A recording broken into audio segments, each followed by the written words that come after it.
Today, we are going to be crossing the province of BC, a trip that took us 3 days last time. And we're going to be seeing how long and how much gas it takes to go from Calgary to Vancouver.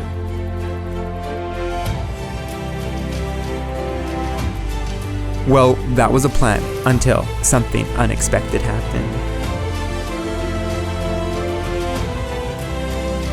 Turning this seemingly simple trip into an epic adventure as we take an unofficial detour through some of BC's many hidden logging roads before driving through the night and getting to Vancouver just before sunrise.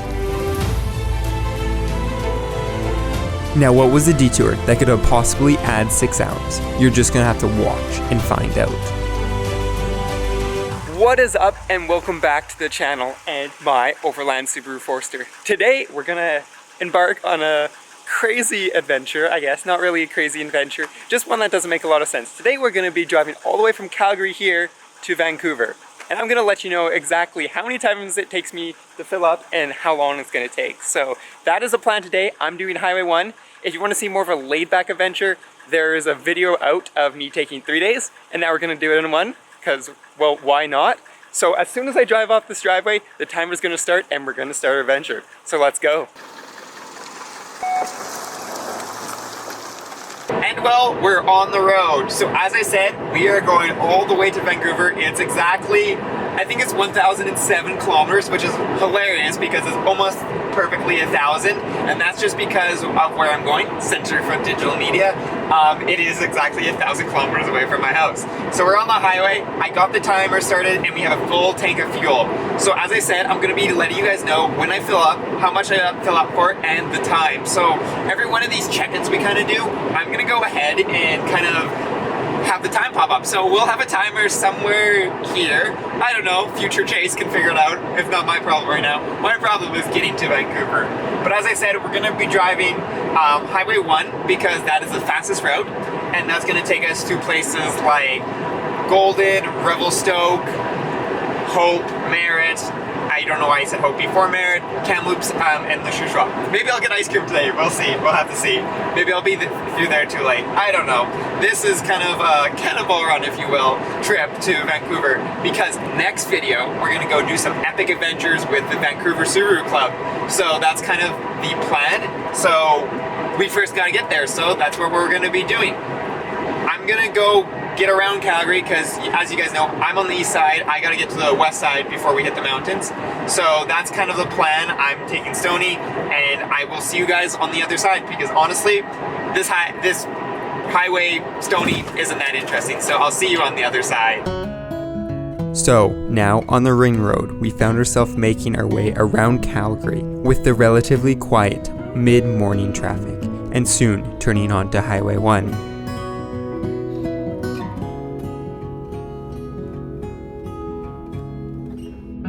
Here, we headed west along the prairies, through the foothills, and into the Rocky Mountains. And as we made our way into one of the most popular spots on the Eastern Rockies, the Banff National Park, we took time to relax and enjoy the view, as we are now limited to the park's speed limits. But even then, with the slower speed, we were making great time, something that we wouldn't be able to say later, and soon found ourselves crossing into BC and into the Yoho National Park. From here, it was more cruising through the mountains as we set our sights on Golden. And after crossing the Kicking Horse River, we knew we were close. We just had to get through the construction.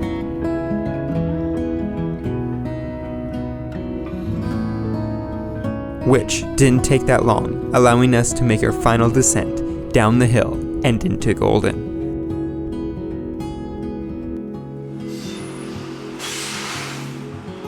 Three and a half hours, almost 4 hours in, we have filled up for the first time. We're at Golden and we filled up for 64.65. So that means that we are averaging, I don't know, because I don't pay attention, but let's just keep a little tally running here, so every time we fill up we can add it. So that is the first fill up here in Golden. We're gonna now kind of keep on moving on because we still got a long ways to go, but we will kind of move on from here.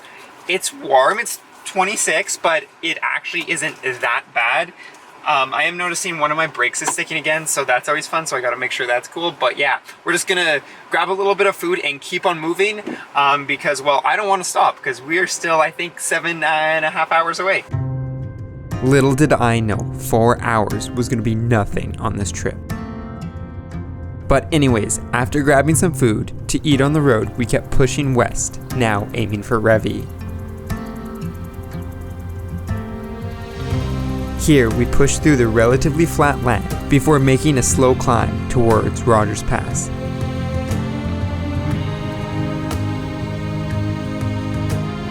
And shortly after climbing into the pass, which provided us with still some of my favorite views, we moved between avalanche tunnel after avalanche tunnel, the summit, and finally making our way down the other side, winding between mountain after mountain and heading towards Revi.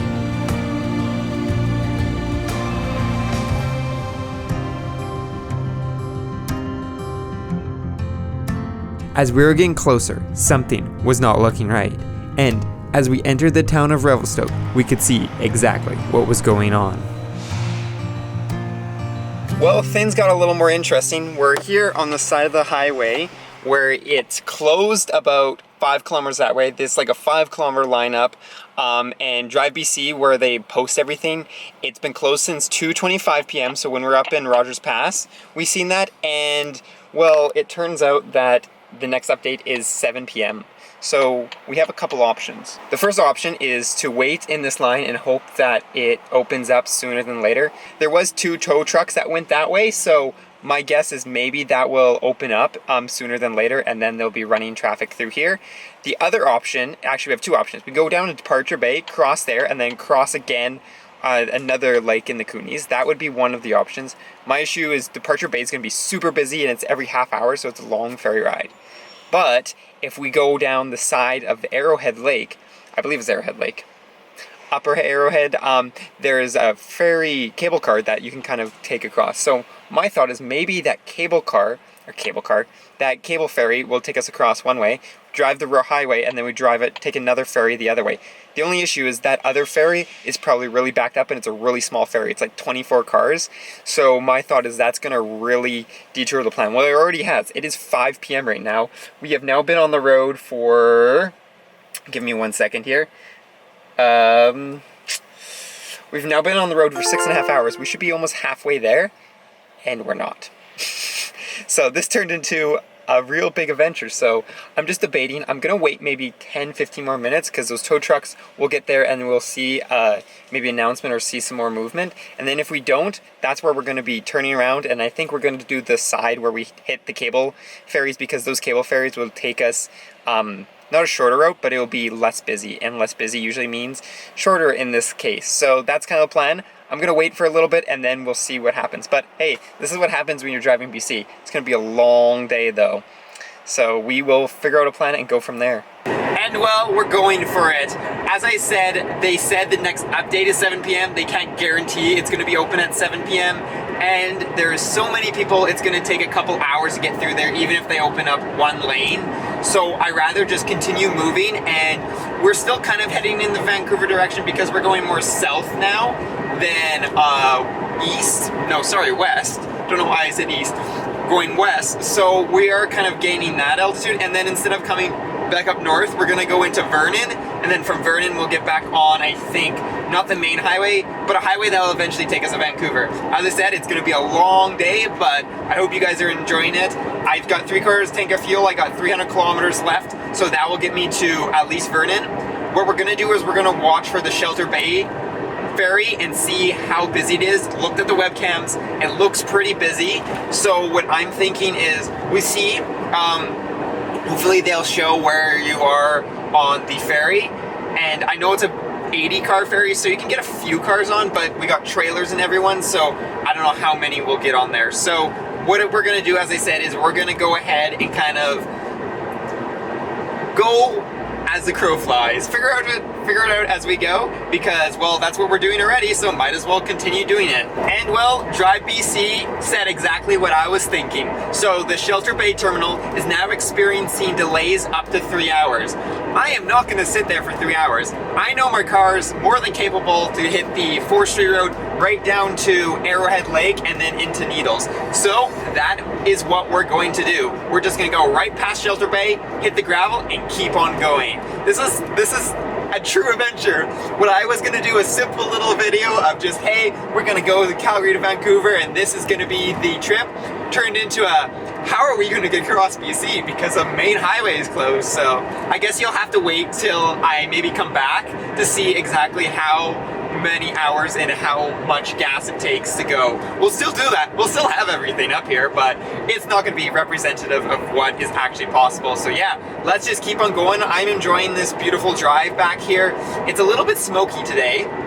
So everything's like, it's only 5, but everything's very golden already because the sun's kind of hitting that. So we're gonna make good time, get to that terminal, and then I think Needles is where we're gonna just be waiting. But I think also because the Shelter Bay terminal is slower, that we should be able to make it with not too big of a delay at Needles. So yeah, let's just keep on going and keep on trucking, I guess.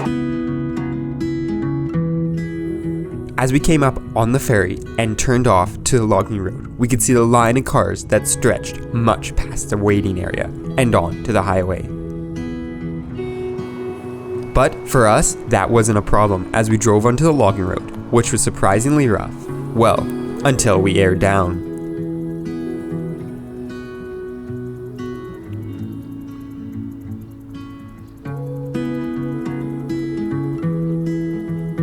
From here, we climbed up the side of the mountain that ran along the lake and enjoyed the view, one that we've seen before way back in our central BC overlanding trip.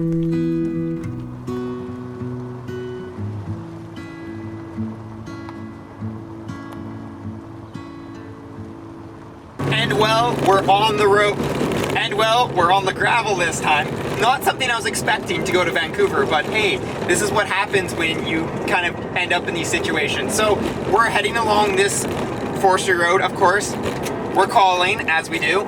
Unlike most people on these types of roads, which is insane, but we're calling. So what we'll be doing is we're calling as we go up, and then I believe this road goes all the way, which will be kind of nice, but I'm unsure. The funny thing is also, I've met a friend in a Vanagon, because he's got all terrains and stuff too, and he seen me turn around, and I was like, I'm not waiting 3 hours for Shelter Bay. I'm gonna be hitting the logging roads. He's like, cool, let me follow you. So yeah, we have a Vanagon with us too. So yeah, we'll keep on going.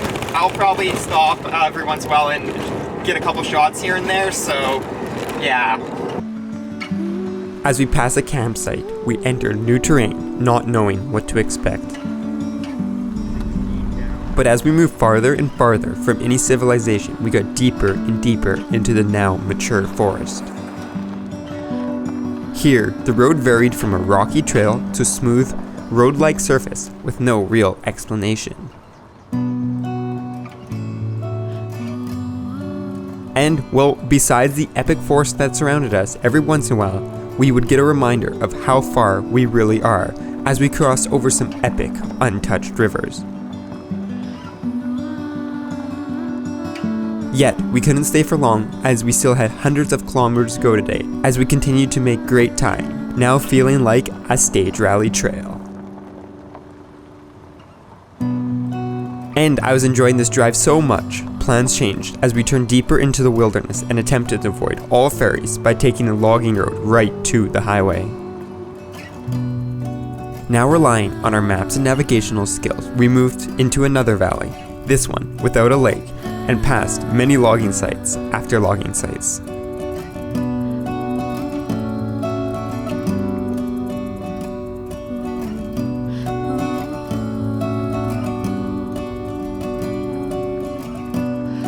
And as we continued down the gravelly road, signs for the Needles ferry started showing up, letting us know we must be going in the right direction.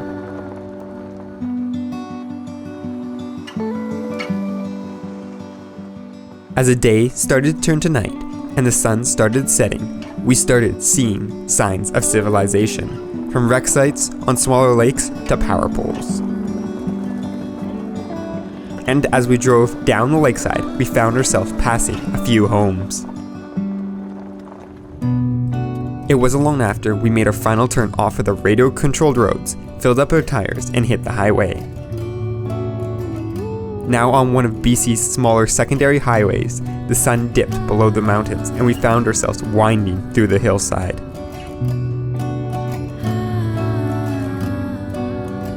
Again, a completely different type of driving to earlier today, but still so enjoyable.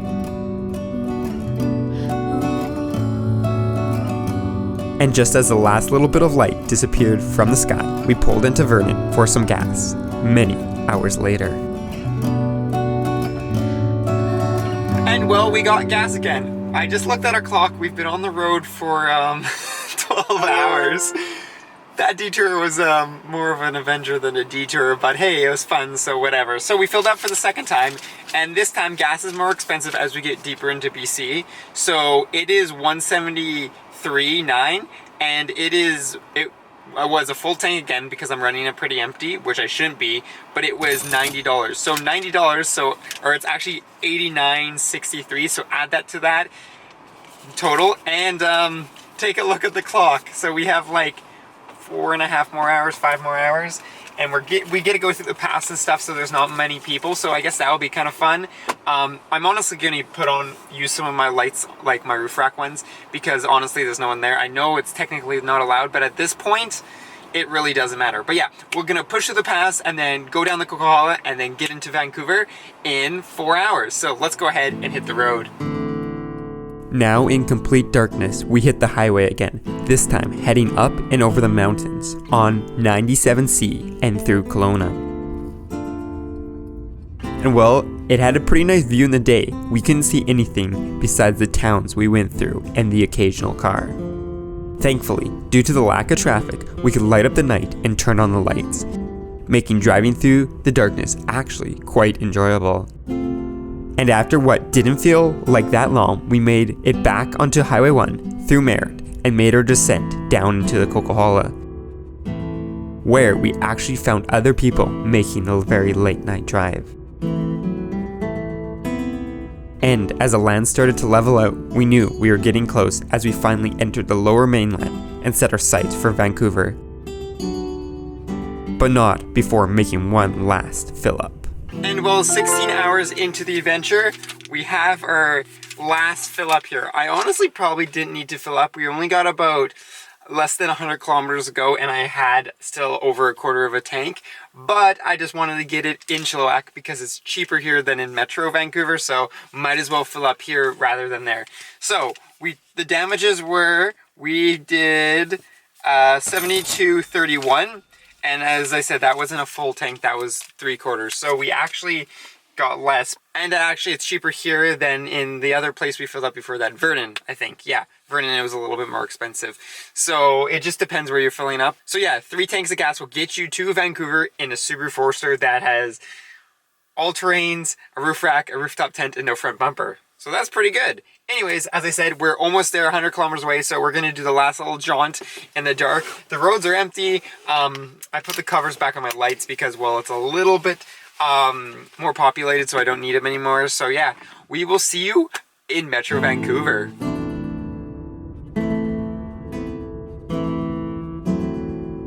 After filling up in Chilliwack, it was a short drive through a very quiet highway as we made great time through all the surrounding cities before entering Vancouver, turning off the highway, and finally pulling into the parking lot. And well, 17 hours and 33 minutes later, we officially arrived at our location. That was supposed to be a 10-hour drive. It almost doubled it. Half because of me, half because they closed the road, and well, just because we wanted to have some fun. It also means I've been up for 20 hours at this point, because it is 4 a.m. right now, and I just arrived in Vancouver. It was actually really cool to drive around Vancouver with it being this empty, and I guess this was a pretty interesting experience. So as I said, this was supposed to show you how much it cost and how long it was going to take. The how long it's going to take is way out the window. But as you guys saw during our last fill up, you saw the total. It's actually pretty close to what it would be. We're about 100 kilometers over what the Highway 1 trip would be because we did the south way, or went through the logging roads. And because we went through the logging roads, that just meant that we had to go a lot slower. And that's why our time is so much more. Also because we waited around Revy for maybe 45 minutes, and then I have to do some filming and stuff here and there.